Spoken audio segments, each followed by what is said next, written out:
السلام علیکم ورحمۃ اللہ۔ ہم نے سائنسی میراث روما سے لی، نہ یونان سے بلکہ عرب مسلمانوں سے لی۔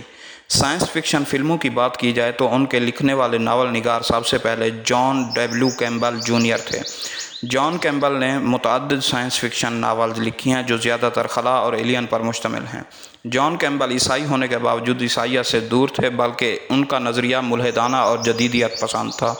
اپنے ایک آرٹیکل جو انہوں نے اپنی موت سے قبل یعنی 1970 میں لکھی، جو 25 سال بعد شائع کی گئی، میں رقم تراز ہیں۔ عربوں نے وہ کچھ حاصل کیا کہ دوسری قوموں نے اس کے حصول کے لیے کوشش تک نہیں کی۔ عربوں نے سائنس ایجاد کی، یہ کام روما اور یونان نہ کر سکے۔ ان میں سے ہر ایک دو میں سے صرف ایک جزو پیدا کیا جو سائنسی فکر اور عادات کے لیے ضروری تھا۔ ان سے پہلے کی قوموں نے بھی یہی کچھ کیا، ان کے بعد وہ آزادانہ طور پر بھی کچھ نہ کر پائے، لیکن دونوں باتوں میں کوئی کامیاب نہ ہوا۔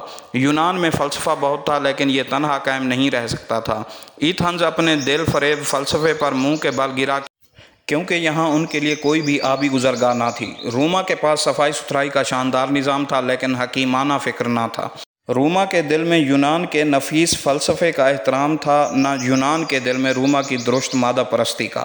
ہم نے سائنسی میراث روما سے لی، نہ یونان سے بلکہ عرب مسلمانوں یعنی اسلام سے لی۔